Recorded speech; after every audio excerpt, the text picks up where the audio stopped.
Welcome to Chatsu-nani.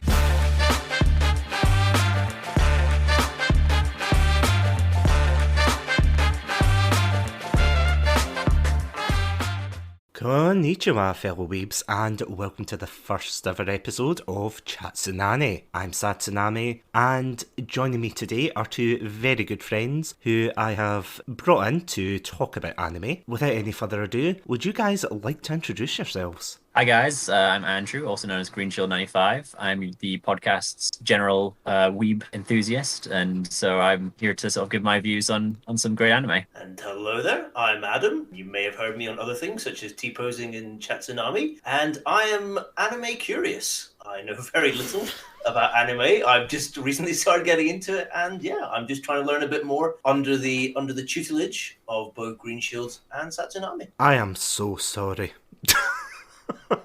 For what? I'm not. Yeah, you're definitely. What you're making me, what you're doing to me. Like, anime is one of those subjects, it's like, there's no easy way to, like, introduce people into it. Would you agree with that, Greenshield? It can be a bit of a hard one to initially encourage people to get into. There's a lot of stigma around the media still to this day. Not as much as there once was, but it still is. But yeah, I firmly have the belief that there is an anime out there for everyone to enjoy, and getting someone in and finding the right kind of anime to bed them into the medium is very key. So hopefully today we've found one that done that for Adam. Actually, do you know what they should make? They should make an anime Tinder where, like, you put in your personal details and then, like, an app just matches you up with an anime that it thinks that's in your local area that you might like. Sexy weebs in your local area. I'm pretty sure that's a pop-up ad. Yeah, there is quite a few pop-ups. I was like, that. You do joke about that. There is a lot of websites and YouTube people who sort of do suggestions for people. I'm always here as well. Anyone who wants a recommendation, I'm more than willing. As anyone who's ever spoken to me knows, I'm more than willing to give my 2 cents on what I think people should be watching. And speaking of recommendations for anime, will we go over our experience with anime? Yeah, that sounds good. I have watched anime since I was very young. I grew up for a while in Southeast Asia, where anime and cartoons were kind of just one and the same for me. I didn't know there was a difference for a long time. So I've been watching anime since I was very young, both sort of the generic kind of Pokemon, Digimon kind of stuff, in addition to the likes of Dragon Ball and Gundam Wing and various others. And to this day, I still watch lots of different anime series on Crunchyroll and Funimation and Netflix, that kind of stuff. And yeah, I absolutely love the medium, and I'm happy to talk about it. Do you know, I think I was in the same boat. Growing up, I was... You know online when you get those starter pack images, and it's like almost baby's first anime, and it's like you've got Pokemon, Digimon, Dragon Ball Z, those kind of shows? Because they were always on shows like Cartoon Network, and was it Toonami was the other one? Yeah, Toonami and Cartoon Network were kind of the main ones. There was some entry-level stuff on some other channels, but that was typically the way in. I know Adult Swim was the entry point for many people in North America and elsewhere that introduced them to more adult anime. And out of curiosity, so Adam, you were saying there that you're just kind of slowly getting into anime just now, but when you were younger, did you watch any shows like that, like Pokemon or... Basically, outside of my only experience prior to, like, this year of any kind of anime was, like, some episodes of the Pokemon and, like, Digimon animes back in the day, but that was as far as I went. Like, I never watched, like, Dragon Ball or anything even when I was young, so literally it was only those two. And yeah, that was my only experience until this year when I've watched, before this one, I've watched 2 other animes, so yeah, this one was quite different to those ones. So yeah, I feel like I'm getting a good view of what's out there. So yeah, literally a trial by fire. Pretty much the hot unyielding flame of anime. And there's a lot more out there for you to experience. So we're lucky to be working with the anime Death Note this week, or rather for the foreseeable future. We'll see how long Adam can stand the series. Stand the white hot heat. Yeah, exactly. And so I thought we would just kind of jump into just a quick kind of breakdown of some information about the anime and manga. So it was a manga series. It was written by Sugumi Oba, and the manga ran in what was called Weekly Shonen Jump from December 2003 to May 2006. Shonen Jump, for those again unaware, like Adam, that's like the main manga publisher. The likes of Dragon Ball Z and I believe One Piece and lots of others are published in Weekly Shonen Jump. I hope you're taking notes, Adam. I'm frantically writing here. There were just joking.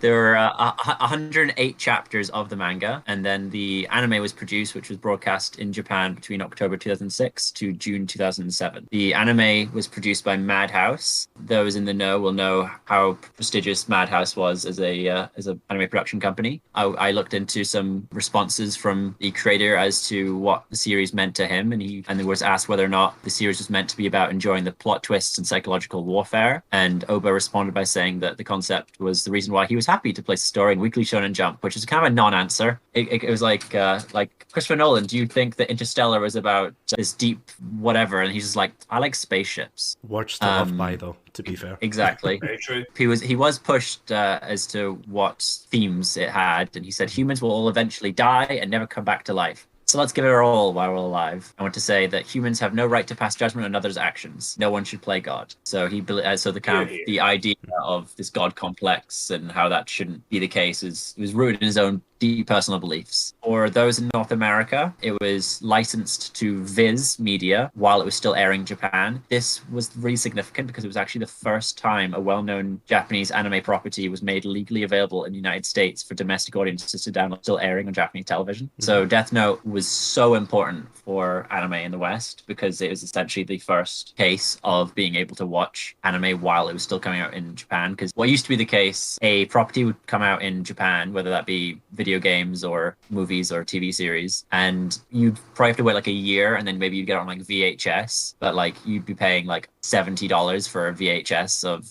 like the anime. The fact that you were finally able to watch something as it was airing in Japan was revolutionary. You might know of the American Netflix adaptation that arrived 4 years ago in August of 2017. It was not well received. Has it already been 4 years? It has been over 4 years. August 25th, 2017. So 4 years ago, at the time of recording, 4 years ago and 6 days ago. Sorry, I'm just laughing because I'm imagining like you've got a diary somewhere just with that date and and just the words "never again" on that day. Well, to reference Full Metal Alchemist, I've got the pocket watch and it opens. It says "Never forget." Yeah, August 25th, 2017. I mean, I haven't even seen it yet, but yeah, the reception, as you said, was not great for that film. No, I also didn't watch it. I can't fully pass judgment on the movie because I have not seen it, but I did not hear many good things. I've not heard anyone that actually enjoyed it. So if you did, let us know. I'll if someone could convince me that it's worth watching, I will check it out. And more fun news, in 2015, so 2 years before that, a musical adaptation of the manga called Death Note the Musical ran in both Japan and South Korea. And I believe that was actually very fun, and people like that quite a lot. No, that definitely sounds like my kind of jam. Exactly. On to some of the controversies surrounding the Death Note manga. In a Chinese province, children were seen altering their notebooks to resemble Death Notes, which led to a regional ban in 2005. So this is while the manga was out, not yet the anime hadn't yet come out. The ban extended to other cities such as Beijing, Shanghai, and Hong Kong, as well as others. In 2010, a New Mexico school district voted on whether to ban specifically the Death Note manga, but it was voted down. In 2007, a Belgian murderer wrote in Latin characters "Watashi wa Kira des" next to the murdered victim, which translates to "I am Kira," which is a connection to, of course, the Death Note series, and it was known as Manga Moord, which was Dutch for manga murder in Belgian media. In 2010, they were arrested. In Virginia, South Carolina, Alabama, Washington, Sydney, Oklahoma, Michigan, and Pennsylvania, that's Sydney, Australia, there has been cases of students with their own death notes, which were banned or suspended or expelled from their various schools. In the case of the Washington State situation, the children had written George W. Bush into their death note. In Sydney, Australia, it was a bomb plan that they'd written into their death note. And in the Pennsylvania case, they'd written Justin Bieber in their death note. So yeah, that's some of the controversy surrounding Death Note and some information to the background. With all that, should we jump into the first episode and what we thought? Or unless you have anything you'd like to I was just going to say, talk about, for an anime that, I mean, I know it was a manga before, but for an anime that came out in 2006, was it? Yes, I believe that was the case. Yeah, broadcast 2006, 2007. I mean, just the fact that people keep referencing it like long after it's kind of run its course. I mean, I suppose it shows like the impact this manga and by extension the anime really had. It's quite interesting to see how popular this has become, because as we were saying before, like you referenced like a lot of animes, like, you know, the starter animes that you get into, you know, Dragon Ball, Pokemon and things like that. But see, when you get to a certain point, would you say that Death Note is like one of those animes that's almost like a natural progression if you're kind of wanting to go further into anime? I think so. I think there was the case for a lot of people, and I think myself included, where there was a long period where I wasn't really watching anime anymore. I think Death Note is what got me back into anime. It's one of those things where when you're kind of, I think for most people, it's in your sort of early mid-teens, you kind of either discover or rediscover the anime and get into it, and you're like, hey, yeah, this medium's still pretty cool. Because of the time period when you're in that age, like for me, this was the sort of late 2000s, early 2010s. It was a very kind of edgy kind of time. Like you're more into that kind of gothic kind of medium, thinking like, yeah, well, maybe these people do deserve to die, kind of thing. You're in that mind space, which when you get a little bit older, you're like, no, that's a very messed up way of thinking. Yeah, to kind of sum it up, Adam, it's like the hashtag "it's not a phase, mum" kind of thing. That's kind of the thing around anime as well, of the like you'll grow out of it kind of situation. Which I'm not saying people necessarily grow out of it, but a lot of people when they get older stop watching anime because it's not a medium they're interested in anymore, or they don't feel like they need to keep it up. But I think there are for certain people such as ourselves that continue watching, find some fun in it, and yeah, there's still a lot of merit to it. I did have to laugh, like just when you're talking about like it being one of these like kind of central animes. So I remember when I started watching anime this year, and I was telling you both what I was watching, and neither of you had heard of the shows I was watching. Greenshields at one point was like, "Damn it, Adam, just watch something mainstream. Watch Death Note, for God's sake." That was my sort of introduction to it. Yeah, that was really surprising, because usually when you hear people are getting into anime, as we said, it's like, you know, Attack on Titan, My Hero Academia, you know, like shows like that, One Punch Man even. But yeah, you expect like people to watch, as Greenshield was saying there, like, you know, mainstream animes, Attack on Titan and My Hero Academia, and you were coming away saying things like, oh, I'm watching this great like slice of life romantic comedy, and it's like, I beg your pardon, Adam. What the hell? I was watching this one about teenage girls forming a board game club after school. Not gonna lie, that sounds like a comfy anime, to be fair. Oh, it was great. It was amazing. I think it was almost the perfect introduction for me, and it was. But I don't think it quite set me up for Death Note. I'll be honest.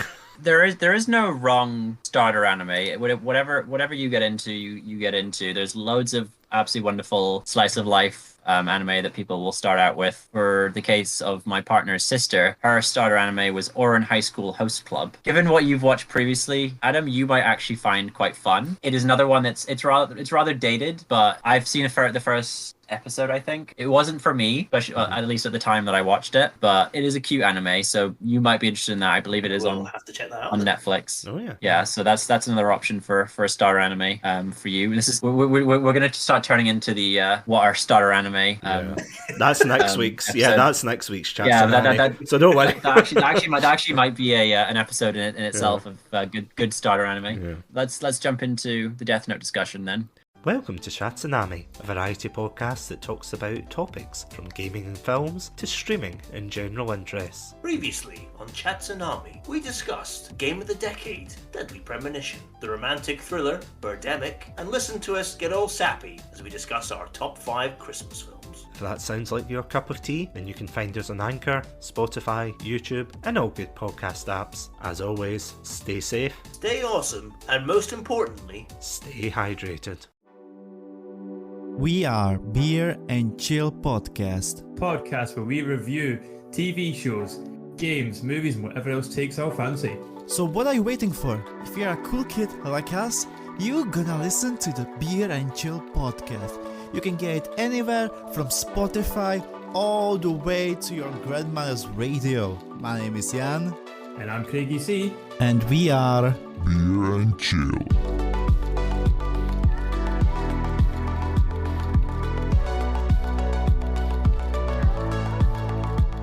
So we all went away and we all watched the first 3 episodes of Death Note, which I know for you and I, Greenshield, you know, it was like just a refresher course almost. But yeah, for you, Adam, it must have been like, yeah, it must have been jarring. It was a little bit. It was a little bit. Like I got into that. That first episode was a bit. I was like, okay, this is something quite different. There isn't a lot like Death Note, even in anime. I feel like Death Note is quite unique in its style. There's a lot of similarities in animation style. There's a lot of similarities in two characters having like a psychological battle, like that does exist in other anime. But I think the combination of like the very gothic style with the psychological warfare set in a like more modern time, I think it is a very unique style. It's a very unique appearance, very unique kind of story to most other anime, particularly shonen anime. Adam, are you aware of what shonen is? I mean, I am, but I'm just not sure that Satsunami is. So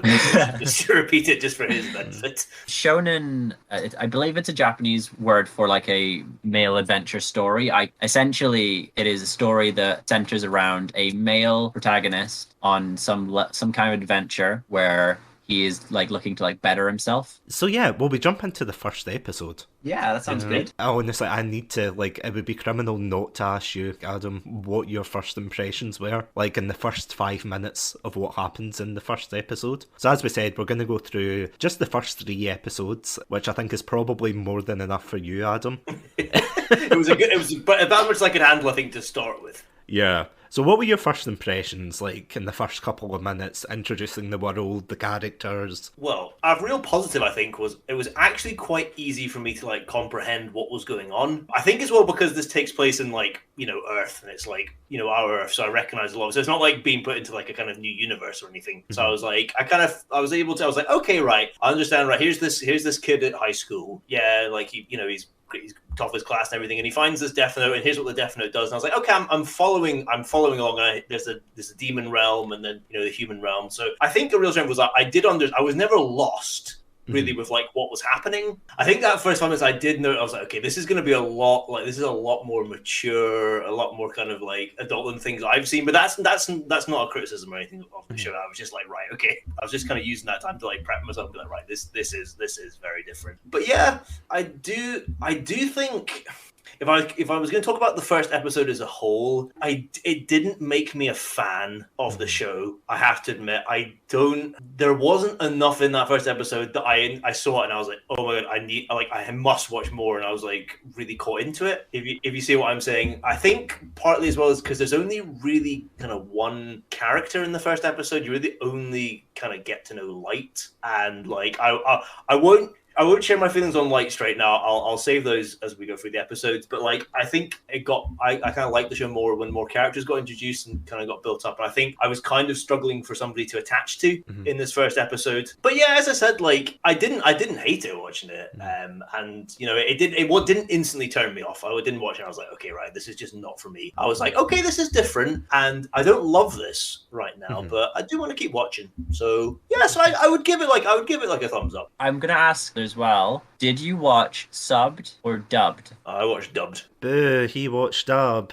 Totally not me. I didn't watch dubbed as well. Boo. Boo, that's mad. Yeah, I watched dubbed as well. I did watch subbed, but that's no criticism either of you two. There is a lot of animes that have very good dub, and I know that the dub for Death Note is a good one. The dub for this one is, yeah, as you said, it is like really well done, because you do get some where you definitely think, yeah, I'm not watching this dubbed or the subbed because, you know, it's like it doesn't live up to like their equivalent. But I think for Death Note, they definitely do a good job of it, considering like the material. Yeah. One thing as well with like a good dub, the important thing is to get the lip flaps right, because obviously when they're speaking in Japanese, they've animated the lips to speak Japanese, and so they need to alter it because sometimes a Japanese sentence is shorter or longer than the translated English sentence, and so you'll have someone continuing to speak when they've finished talking their English lines, and so there's almost an art form within dubbing a anime to change the lip flaps of the anime characters to make sure that the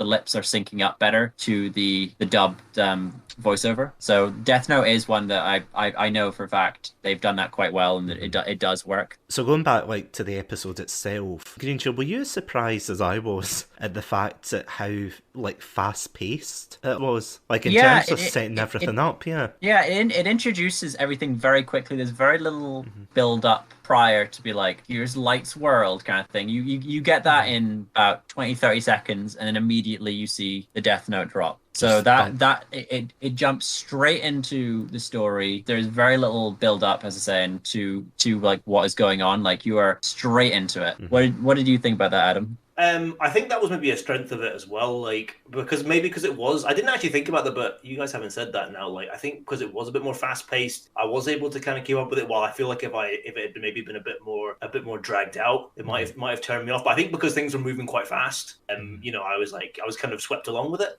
So kind of kept me involved. So yeah, I think it was maybe a good decision. Yeah, which is it's something you can't always say about anime. There is often the case with anime that things do drag out. There is kind of a serial issue with a lot of anime, particularly those where the manga is still running concurrently with the anime, where the anime has to like pace things out and slow things down, sometimes create filler just to try and give themselves time for the manga to get like further ahead. Things like Naruto and One Piece and the original Full Metal Alchemist were all guilty of that. So when you've got a series like Death Note where the manga series had come out, I believe before the anime even started, or it might have been just at the very tail end of the manga's release that the anime started. It allows it to keep up a good pace, and so you feel like more interested in what's going on because it's keeping that up. And so this I think is a good example. So yeah, it was a good pace for an anime, better so than many others. And hopefully that reflects in Adam's enjoyment and others who've watched its enjoyment as well. But I think that these kind of shorter form ones are often more enjoyable because of that. Not to discredit any of the longer ones. I still watch the likes of One Piece and My Hero Academia and that kind of stuff. But the shorter ones with minimal filler and better pacing, I enjoy a lot more. I think it's probably as well, as you were saying, because they're longer, they've got like a lot more time to flesh out their lore. Like in My Hero Academia, they kind of build up the world around them and like how superheroes fit in. Whereas for something like Death Note, it's only about 37 episodes, I think. So yeah, they have to kind of get the ball rolling really quick. And personally, I don't know what you guys think, but I thought they did really well in kind of setting up the tone and just like the overall world as a whole. Like that kind of bleak outlook, without going into over the top. And don't get me wrong, this anime can get very extra at times with its like bleak outlook and, right versus wrong. But, like contextualizing how Light, although he is like this honour student and things, and he sees like all this crime going on around him. I mean, what did you guys think? That was maybe one thing where I would have liked it to have slowed down a little touch in the fact that I didn't really understand why Light was doing what he was doing, and I don't know if that's maybe that's something that gets like explained more and teased out as the series goes on. And if that's the case, fair enough. Like I'll withdraw my criticism, but I did feel a little bit like I was like, okay, he's taken this very quickly, and he's like, bam, I know what I'm gonna do, and I'm gonna do. I was like, oh, okay, like I don't so much have a problem with that. I was more like, but why? Why are you doing that? I would have liked a little bit more, maybe giving some reason. I didn't quite feel I got that. And as I say, if this is explained later in the series, then fair enough. I withdraw this. But that was maybe one thing where I was like, okay, right. I like the pace of it, but I did feel I was a bit like, okay, I would have liked a bit more explanation there. This whole idea of like, oh, everyone around him is like an asshole that deserves, like, they kind of deserve to die. And it's very like edgelord perspective of like what you kind of think of when you're a teenager of like, oh, I'm so much better than everyone else. If only people were more like me, kind of thing. Do you know what it reminds me of? You remember that episode of The Simpsons where Homer's like, everybody's dumb but me? It's like an edgy version of that, where it's like, in fact, no, it's exactly the same thing. The only difference is if Homer Simpson had a Death Note. Flanders. Yeah, exactly. The problem, do you know? You're right, Flanders 5 times. Yeah. But misspells every one of them, and it's on the back of a menu or something. This idea of like, oh, everyone in the world sucks kind of thing. But his target, not to jump too far ahead, but his target is the people who have committed like actual crimes, and so he's not like, it's not like he's actually targeting these like shitty classmates kind of thing. He's just acknowledging, no, everyone sucks. His actual victims aren't the classmates. His actual victims are quote unquote criminals who he deems have like deserve to die. So it almost seems unnecessary to set up like the whole world is awful. Although, to be fair though, the thought does cross his mind when he sees a bully and he's like, should I kill him? Nah. Although I do agree with you, Adam, in the sense that, like, see for the first kill, you know, it's like a guy who goes to, I think it's a school, isn't it? And he holds them up with like a knife and everything. Oh, yeah. Yeah, and then he drops dead, and you know, that's like the first one, so you can kind of understand that. Yeah. Whereas the second murder, yeah, he's just like, okay, maybe the first one was a fluke. How about this? And then it's just like, yeah, this is a deathly death note. One thing that I noted was that I really liked the cinematography of when Light discovers the Death Note. That he picks it up, looks at it, dismisses it as like a chainmail, jokey kind of thing, and then the next shot you see it poking out of his like backpack. I thought that was really cool cinematography. I really like that kind of like, oh, that's stupid. Then you see that he's taken it. It really, well, I wouldn't say it dates it, but considering he keeps referencing like chainmails and things like that, I mean, when was the last time you ever saw one of those online? Now it's just like a Facebook message that your like aunt shares and wants you to like share this to make sure that Facebook doesn't steal your identity. Or like, it's yes, like... this is how that works. Or in the case of Adam, it's like, share this 5 times or else 2 weeps will come to his house and make him watch Death Note. Yeah, this is why you shouldn't be sinnersandwich1@gmail.com. I also noted down how convenient it was that the second person that Light kills, the biker, conveniently says his full name like super loud in public when he's like assaulting this woman. Oh God, that scene was okay. That was the scene where I was like, okay, this is a different thing I'm watching now. That was that was uncomfortable. And I was like, I don't think you needed to have some like. I think you could have had enough of like a hint of that without some of the scenes they put in. I was like, wow, this is. He wanted to push it like so far that you were like, no, this person deserves to die. I mean, you can argue they don't deserve to die. They deserve to be like apprehended and serve time for this. But they wanted to push you so far into like, oh, look how awful this person is, and it wasn't just the actions. Like they made him look really like gross as well. Like they made us like he had those like gigantic kind of like teeth coming out, like drooling over this girl, basically. I think it's because just before that, there's like when he's at the cram school, it's like the stereotypical bully being like, "Hey, you gonna give me your lunch money?" Like just before, he's like, "Wouldn't it be good if that guy died?" And then all of a sudden, it's this like freaking, as you say, greasy biker like about to assault a woman in like public. It's like, holy crap, like, you know. Just before the bikers, there's like a large kid who's like waiting for his mom to pick him up, and he's like, my mom didn't come, she's an asshole. That's why you get your lunch money stolen, because that kid. Because you're yelling about your mum in public. But that was quite funny. A different kid. Oh, was it? I love that kid. That was my favourite moment in that episode. I just love how Light looks over as if, maybe later. Just like, no, maybe later. But on that Death Note, should we move on to the second episode? Just before we do, I do have a few other things that I've noted down about the episode. So one thing you've not mentioned is a pretty key character being introduced, the Shinigami Ryuk. Oh, he makes his appearance in the sort of final third of episode 1. What were your impressions of Ryuk, Adam?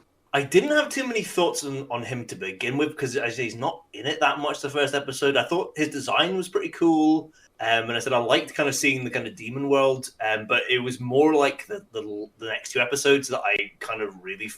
I'll spoil it. Like, he's my favorite character from what I've seen. Like, and it was the next 2 episodes that really kind of made me fall in love with him. But like, I liked his design, but I didn't really have that much of an opinion, I have to admit. I had also noted down how much I really liked Ryuk's design. A Shinigami is based on Japanese mythology. They are like death gods, basically, like that just kind of like take you on to the afterlife. Okay. They like shepherd you into the afterlife. And like the Grim Reaper is kind of suggesting like there's one Grim Reaper, he comes and visits you kind of thing. A Shinigami, there's like thousands of Shinigami kind of thing. Like much in much the same way, like Japanese mythology and religion often has these kind of monsters, demons kind of come down and visit the model world, and Shinigami are one of those. The design, like how there's like a different look to each of them. You kind of briefly see them in the Shinigami world is very interesting. The majority of them are like covered in like bandages, whereas Ryuk is very kind of distinct from that. But he's wonderfully creepy and cartoonish at the same time. And when we first see him, his eyes like don't focus, and it's really creepy, and I love that. He was like the Shinigami equivalent of the kid who wore knee pads when he was younger. Because yeah, you're right. Like I actually never picked up on that, but you're right. Like all of them are kind of like the other Shinigami are like bandaged up and quite weary as well. Whereas, well, I suppose at the same time Ryuk is like that's the reason why he, and you can't see it but I'm doing the air quotes here, drops his death note into the human world because he's just bored. And I thought that was quite refreshing as well. The fact that it's like this all-powerful death god and he's just like, yeah, lol, I'm bored. Let's go and cause some mischief down below. I do agree, his design's great, his character is absolutely fantastic. I can't believe I'm saying this about like a death god, but he is like such a joy to watch. He really is. He really He is. He's absolutely wonderful. He has such a great kind of like comedic style to him as well. Yeah. So when we first meet Ryuk, Light obviously like panics, and I guess that alerted his mother. And so the mother comes and like knocks on the door, and like Light just like opens the door to like expose Ryuk through the open door to his mother. I don't quite understand his kind of reasoning there, because that might then sort of be a tell on him. So I wasn't sure. Like he didn't know that she couldn't see him. So I thought that was a bit of a bizarre action from him. To be fair though, I think anybody would be freaking out if there was like a massive like 8-foot death god in your room and the death god's like, trust me kid, don't you believe in Shinigamis? And you're like, oh, well, not this time. That's the thing as well. Like he has that initial like, oh my god. Then he's like, I've been expecting you, and like the immediate like super cool like I can completely control the situation, which is so silly. Like that he's not like he's like, yes, no, I expected this mythical creature to come to my door. Again, it's like a very 2006 anime where it's like, I predicted that you predicted it, I predicted you were going to come. So, and you're like, oh my god, yeah. That is essentially the entire anime of yeah, like, it's a blast though. This psychological warfare, this like this chess game that's going on. But like I don't know if Death Note was the origin of that kind of trope or if it existed before Death Note. It is so iconic to Death Note. I thought this, but I know if I thought this, he will think that. So I need to do this so that he will do that to then do that kind of thing. It's like a Sherlock Holmes-esque kind of thing, like Sherlock versus Moriarty, where they're sort of thinking what the other person is going to be doing when they're simultaneously doing it. What we also got in just at the end of the first episode was Light's kind of moment of clarity, because it does like a flashback to like just after he's killed the biker. So he'd already killed the man holding hostage those children, and then he killed the biker, which fully confirmed to him that the Death Note works. And so he's having like he's panicking a bit, like, oh no, should I have killed those people? And then he kind of was like, wait, no, it is society that is wrong. Oh yeah, that scene was weird. That was like a, no pun intended, a light switch, where it was like he went from being, oh my god, I'm actually killing people, to like, shit happens. And then you see him like writing thousands of names, and you're like, Jesus Christ! It was very Principal Skinner. No, it is them that are wrong. Yeah. That then cuts to the montage of him writing in the Death Note very fast while people are dying while dramatic music plays, which was just wonderful. Yeah, oh no. This anime is definitely, and again, like with the other 2 episodes as well, this anime is very over the top and very extra and everything with how they carry out the deaths and even minor actions like writing in a book and things, and other actions that we will come to in later episodes, but yeah, more or less like people who just, like they could be picking up a pen and it's been parodied to death, but they're like, I'll take a pen and write with it, and it's always like really visually interesting. Yeah, he narrates exactly what he's doing in a very dramatic way. Yeah, so it is very extra, and that kind of continues on throughout the series. Yeah, there was one death in particular where a guy had a heart attack and broke through like a multi-story window. Yeah, that was great. And I was like, how has that happened?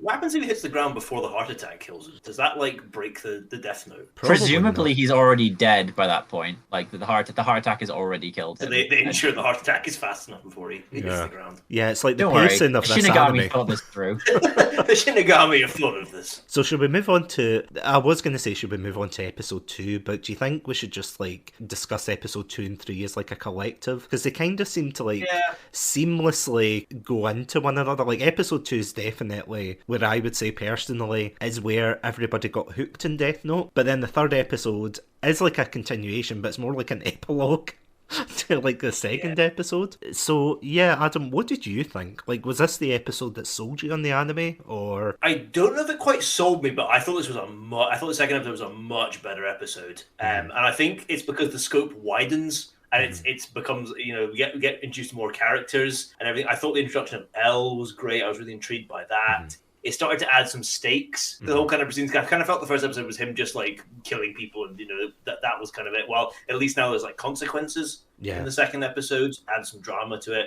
This is where Rick became my favorite because he's such a scene stealer. He's such a troll. He's such a troll, and I just love it. I absolutely love it. There's that scene where he's like, "Oh yeah, by the way, if anybody finds the Death Note, they can also see me." just to mess with light. I thought that was amazing. I love that.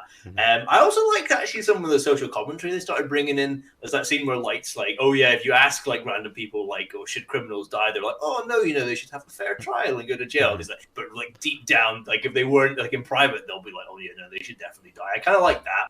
I like that added to it. It just added a lot more to the thing. And I said I don't know if it quite sold me because there's still a couple of issues I have with it, but like I've enjoyed this episode like so much more. It really kind of got me more to want to watch more of it. I have to admit, the reveal of Elle is by far one of the best highlights of this series. Just the way from basically the overconfidence. I did like that, I have to admit, where Light was, you know, like in episode 1, he's obviously like a very academic and bright student and everything, and he thinks he's above everyone, and you know, he has this god complex, which trust me, we will probably be talking about that in future episodes, but he thinks, you know, oh, he can outsmart everyone, and then immediately he gets slapped in the face by this brick wall, of course known as Elle, who is quite a recluse. He's kind of like your stereotypical anime detective, isn't he? You know, he's like this, you know, when the police fail in animes and it's like, oh, they have to bring in the detective. Yeah, we don't get to really see Elle. Like we get like kind of almost not necessarily silhouettes, but we do see him in the dark kind of thing at times. In I don't know if necessarily in episode 2, but in episode 3 we do.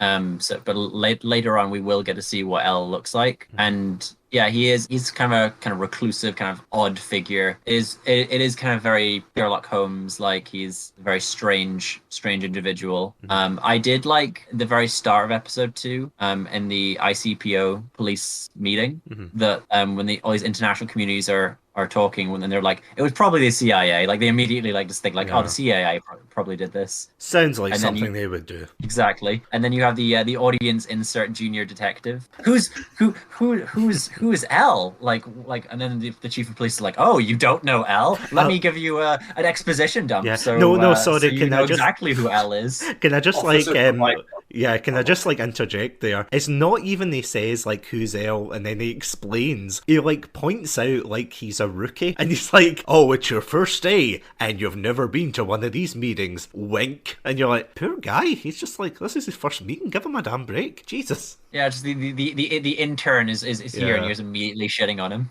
Where's my coffee? Oh, you're a police officer. Right, okay. It is quite a good way, and I do like the way they actually did it. In a way, you would think, oh, maybe it's far-fetched, but it does seem quite rational, you know, the way they actually catch him, compared to, like, some of the later deductions in the series. You know, like, especially episode 2 and by extension 3, because of what Light has done, you know, like how he's killed the victims, what time, Elle's able to deduce, you know, oh, this could possibly be a student, we've only broadcast to... So yeah, just to contextualise the scene, there is a broadcast that, quote-unquote, is worldwide, where a guy called Lindell Taylor comes on the screen and basically promotes himself as being Elle, this, you know, famous detective who's solved all these mysteries, and he basically says to Light, stop it. stop it now, get help. And then I have to admit, like, his reaction to that is quite juvenile because Elle, well, the fake Elle, which we soon come to find out, is like, stop what you're doing, it's evil. And he's like, well, I'll show you what's evil, I'll kill you. And it's like, well, yeah, that's pretty evil, man. Eventually, you know, the screen flashes up and there's a giant letter L, which I have to admit, the calligraphy, chef kiss, really cool. But, you know, it's like a big L on the screen, and it's the real L who is... He's like not on screen, but he's basically just talking through it, and he reveals that the only place that they are broadcasting this is the Kanto region, and like he says, because of its like high density population and because of some of the victims that were killed were like only Japan, like they were only revealed in Japan, so it's like it's a very reasonable kind of deduction, so you can kind of buy into it. Like, it's not, in terms of anime anyway, like there's some like leaps in logic in anime, but at least this kind of reins it into some kind of reality, which I liked, I have to admit. Yeah, for sure. There are certain shows. I know if you watch JoJo's Bizarre Adventure, and that has a lot of those kinds of like gigantic leaps and like, I knew you'd be doing this, so I've done this, like in anticipation of that. And it's like, that, no, you didn't. Yeah, exactly. No one does that.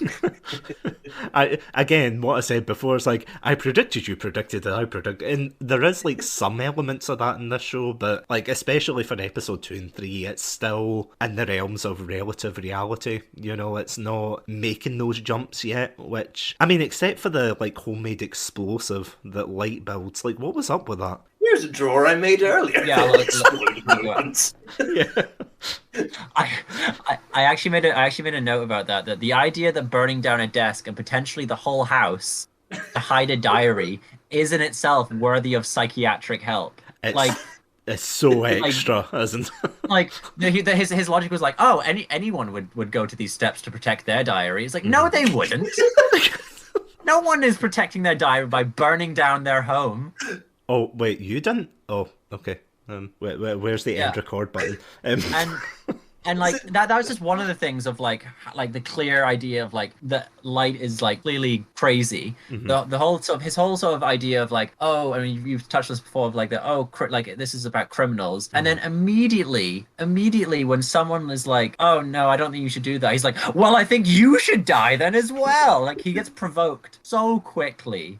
Like he goes from criminals to like anyone who tries to stop me immediately. Yeah, there's no like breathing period in between it. The pacing is quite breakneck at times. Like, especially for that, it is just like a snap from when he says, oh, I don't know if I should kill people in an alleyway, to, yeah, why not? Let's kill people. And then, of course, that scene as well in particular where he's like, I don't know if I should kill Elle, to, you know what? He's a dick to me. So therefore, I am going to be mean to him. This is kind of my big problem. My big problem with Death Note is that I find Light such an unlikable character, and I get that you're probably supposed to feel that way towards him. Do you guys find any kind of sympathy towards him, or like is it that kind of way that you like, you don't like him, but like you're kind of intrigued to see what he does? Yes. So I think more so obviously when I watched this the first time round, because I'm now looking back having already watched the entire series, so I know his story, I know what happens. But when I first watched this, I was very intrigued by like, is he going to win? Like, because he is clearly the protagonist of the story. He might not be a good protagonist, and like you could in some ways argue antagonist, but he's not really, because he's the central character. He's the central character. And so you're like, well, the central character usually wins. So is this going to be the story of this mass murderer becoming a god of this world? Like, what is going to happen here? And so the first time I watched this, and I don't know whether or not you have this perspective as well, Adam, of the intrigue around him. I know you say you don't like Light as a character, and that's fair. I think it also stems from we're adults now, and when I watched this, I wasn't. Yeah. That like I didn't necessarily like the character of Light. I knew he was bad, but I was certainly intrigued by him and see how far he would go. No, I totally I totally start. I think my problem is that like it's not even so much what he's doing, because I think like obviously what he's doing is like bad, but like I agree that's a kind of interesting central hook. And to think it's just I find him so goddamn unlikable, like in every like just in his mannerisms and just in everything. So like I think that's why I love Ryuk so much, is because like Ryuk really balances it out. Because I don't think I could, if it was just like, for instance, if it was just Light kind of writing in the Death Note and there was nobody really else, another character there balance him out, I don't know if I'd keep watching, because I just find him so unlikable and so like full of himself. And it's not even in that way of like, I know there's been characters in other fictional stuff before who are like kind of really despicable characters. Like I was thinking of Frank Underwood in House of Cards. I mean, that at all. But he's like an awful character as well, like who's the protagonist. But like he had a bit of charisma, and like I was kind of drawn into that for a while, about wanting to kind of like see where it went. But I just can't. I don't have any kind of draw to Light at all. But at least with like Ryuk there, that's kind of like, I'm like, right, there's like some balance, there's like a counterpoise to him, and I think that's why I really appreciate him. Because I said if it was just him, I find it really difficult just to watch his scenes, because I'm just like, oh, I just hate I hate you, and it's not even in the way of like I want to see you fall. It's like I just don't want to be around you. I would agree with that, and I think that is the case for a lot of media in general. But I think anime does fall into that in particular, where there will be all the time where the main character is the least interesting character. Yeah. And so you're not as interested in them as you are the side character. There's a lot of anime that I've started, watched a couple episodes of, and stopped because of a similar issue where you have this cocky protagonist who's pretty cookie cutter, but don't have the Ryuk equivalent to bounce off of to make the show worth watching. And so, I mean, Ryuk is pretty central to the Death Note story. It's not saying that Light is the sole character of the story. Ryuk is pretty integral, and it's kind of like a joint team effort with the two of them, even though Ryuk is kind of a neutral party in many ways. But yeah, I think it is important to note that even though Light is unbearable, that he has that kind of Jekyll and Hyde kind of idea with sort of Light and Ryuk kind of together as two parts of a character. And then of course you have L, who you're going to sort of meet him a little bit more later on in the series, and he is a lot more interesting than Light is. I'd agree. I could definitely see that already. Like I was very drawn, like I've only obviously seen a little bit, but I was very drawn to like know more about him. Also noting in the second one is where Light gets given the name Kira by the general public. Did you guys pick up how the name Kira was made? Is it do killer or something? Isn't it? Yeah, and it is quite literally Japanese pronunciation of an English word. It is a kind of Japanese way of pronouncing killer, where because of Japanese people struggling to say the letter L, it kind of becomes an R, and so it's Kira instead of killer. That scene where L was on the board and there was somebody in the crowd like, get him, Kira. That was an amazing scene. He must have been, because I think he's the only one who says that. The rest of them are like, oh my god, how terrible. And he's like, yes, kill them all. Like, nobody else? Nobody? Okay. So now if we look into like episode 3 now, I made a bit of a note about what we've already talked about, talking about the kind of forethinking game of chess that Light and L immediately are doing, where this is where they start this detective versus Kira kind of role, sort of like, oh, they are going to think I do this, so I must do this, which we've already talked about. And as I said, I don't know if it started this trend, but it is a trope in anime that I'm seeing a lot more now. I think it's inspired by Death Note. And then another key thing from episode 3 that I had noted was in episode 3, Ryuk offers Light a deal, the Shinigami Eye deal, where essentially Ryuk says, I can give you the powers to have Shinigami eyes, where you can see people's names and how long they have left of their life, which would allow Light to then write that person's name into the Death Note, because previously he needed to know the name and see the face, or be able to picture the face of the person he's killing. And so if he knows the name, he'll be able to kill them a lot easier. But the catch is that you lose half of your remaining life if you take this deal, which is a terrible deal because you don't know how long you've got left of your life. So like it could be you were going to have like a few years left or 10 years left, and you now have half that. You only have a year or 5 years left of your life. So like it doesn't seem like anyone really wins in that situation, because you're gonna die so much sooner than you otherwise would. Like even in a situation where like, oh, I need to protect my life, it's like, well, like it could be you're about to die very soon after this. So is that actually going to help you in any way? Ryuk's such a charmer though. You're like, oh, go on, Come on, I can't All say right, no I'll yet. half my life. Yeah, that's I guess like the weirdest comparison I've ever made, but he's like a cross between like a dodgy car salesman and like someone who sells you glasses and Specsavers. He's like, go on, take the Shinigami eyes, you know you wanna. It's like, I don't know. It's like, well, they turn your eyes red. Ooh, okay. I'll take that deal. Sold. Wait a minute. And then you get hit by a bus and yeah. But yeah, what were your like kind of thoughts about episode 3, Adam? Yeah, like I thought it was a really good continuation. I liked like the developing game of cat and mouse. Some really interesting kind of plot developments, I thought, and some good reveals, especially with like Light and his dad. Ryuk continued to steal the show. I thought he's great. I thought it a really great ending, actually. I kind of really like the way the episode ended, just as you were saying, with the deal, and also with like the person who's like stalking Light. Like I thought it continued really well. The stuff that episode 2 had like set off. Yeah, I really liked the kind of the reveal. I don't know if it was in episode 2 or 3 that we got the reveal that Light's father was the chief of police, and so he Nice episode 3. he had a connection to L, like and that they were like how close they were, and that Light was very able to very easily hack into his father's as chief of police's computer and get the files to like find out more about the case. That was very interesting. Just the whole thing with the stalker was very good as well, as I was saying. If you think about it, Light is a bit of a Mary Sue. Yes. Or a Gary Sue, would be the like male equivalent. But you know, it's like a lot of people complain nowadays about characters like that, where it's like, oh, they're so, you know, perfect and things. But it is. It's like, oh, he's he's a genius at his school. He knows how to hide the Death Note and everything. He's like a master hacker. And again, the explosive drawer, which I know we've said enough about that. But you know, it's like he's talented in everything. As wonderful as Ryuk as a character, he does like massage Light's ego so much as well, where he's like, oh no, humans usually have such an issue hiding the Death Note. You've completely solved this problem. You're a genius, Light. Well done. Is no one ever thought of just digging a hole and throwing the Death Note in? No one's going to be sniffing around for a notebook. Just under the pillow. You're fine under the pillow. Oh yeah. Oh no, my diary.